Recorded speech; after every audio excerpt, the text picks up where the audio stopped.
Assalamualaikum warahmatullahi wabarakatuh. Alhamdulillahirabbil alamin. Assalatu wassalamu ala asyrafil anbiya'i wal mursalin wa ala alihi wa sahbihi ajmain, amma ba'd. Alhamdulillahirabbil alamin, teman-teman semua. Bagaimana kabarnya? Semoga baik-baik saja ya. Baik, perkenalkan, nama saya Raka India Kungseno, mahasiswa PBA 2017. Di sini saya akan menerangkan tentang manajemen berbasis sekolah untuk solusi peningkatan kualitas pendidikan khususnya di Indonesia ya.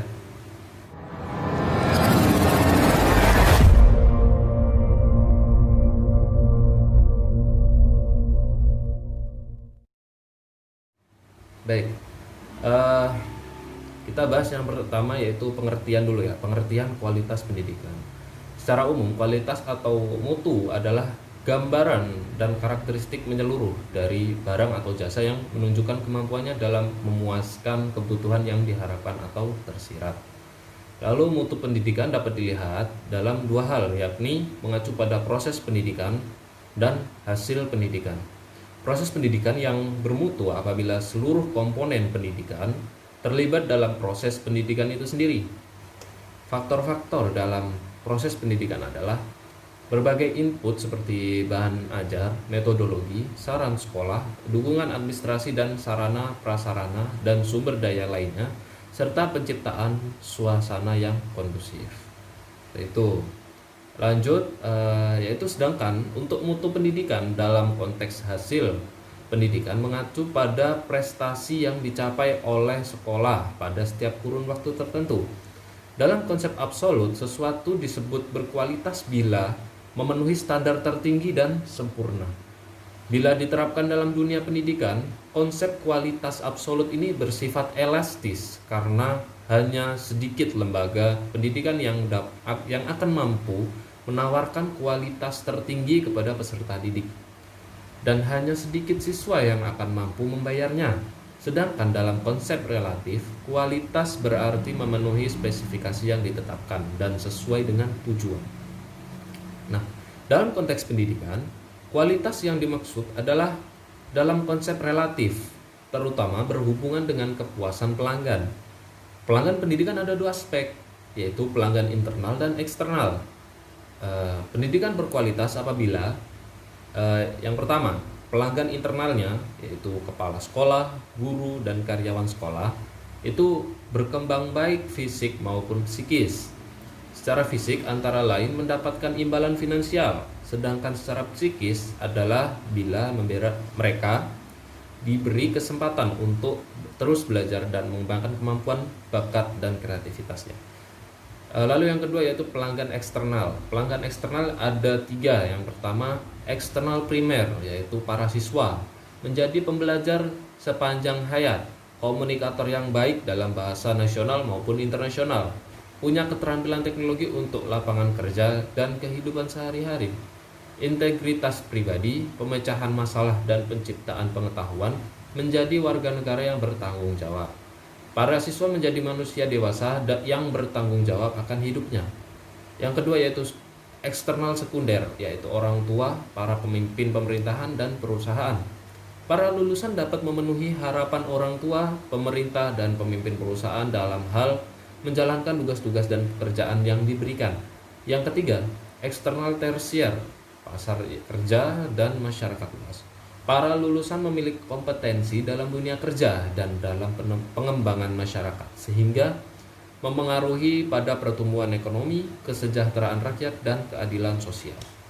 Lanjut, strategi meningkatkan kualitas pendidikan. Upaya meningkatkan kualitas pendidikan dapat ditempuh dalam menerapkan Total Quality Management atau TQM. TQM pertama kali ditemukan dan dikembangkan oleh Edward Deming, Payne, dan kawan-kawan pada tahun 1982. TQM dalam pendidikan adalah filosofi perbaikan terus-menerus di mana lembaga pendidikan menyediakan seperangkat sarana atau alat untuk memenuhi bahkan melampaui kebutuhan, keinginan dan harapan pelanggan saat ini dan di masa yang akan datang. TQM merupakan suatu pendekatan dalam menjalankan usaha yang mencoba untuk memaksimumkan daya saing organisasi melalui perbaikan terus-menerus atas produk, jasa manusia, proses, dan lingkungan.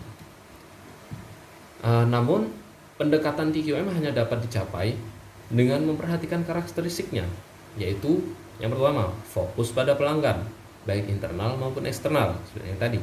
Nomor 2, memiliki obsesi yang tinggi terhadap kualitas. Yang ketiga, menggunakan pendekatan ilmiah dalam pengambilan keputusan dan pemecahan masalah. Yang keempat, memiliki komitmen jangka panjang. Yang kelima, membutuhkan kerjasama tim. Yang keenam, memperbaiki proses secara berkesinambungan. Yang ketujuh, menyelenggarakan pendidikan dan pelatihan. Yang kedelapan, memberikan kebebasan yang terkendali. Yang kesembilan, memiliki kesatuan tujuan. Dan yang terakhir adalah adanya keterlibatan dan pemberdayaan karyawan. Manajemen berbasis sekolah sebagai alternatif peningkatan mutu pendidikan. Konsep peningkatan mutu pendidikan berbasis sekolah muncul dalam kerangka pendekatan manajemen berbasis sekolah. Pada hakikatnya, MBS akan membawa kemajuan dalam dua area yang saling tergantung, yaitu pertama, kemajuan program pendidikan dan pelayanan kepada siswa, orang tua, siswa, dan masyarakat. Kedua, kualitas lingkungan kerja untuk semua anggota organisasi.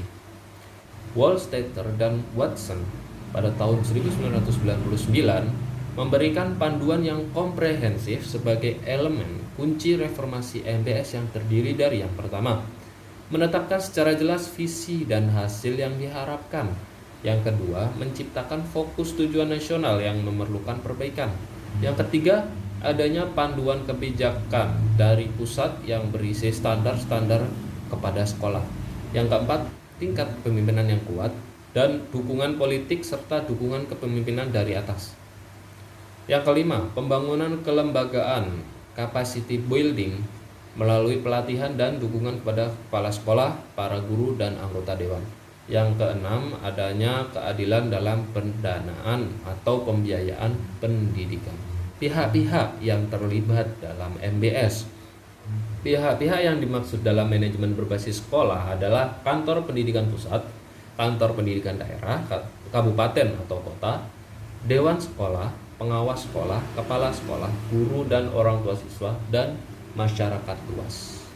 Baik, di sini saya sudah jelaskan secara singkat bagaimana meningkatkan mutu pendidikan dengan manajemen berbasis sekolah. Seperti itu. Mungkin teman-teman ada yang perlu ditanyakan, silahkan ditanyakan di kolom komentar yang tersedia. Insya Allah nanti kita diskusi bersama di sana. Baiklah, mungkin cukup sekian yang dapat saya sampaikan. Terima kasih atas perhatiannya. Billahi taufiq wal hidayah. Wassalamualaikum warahmatullahi wabarakatuh.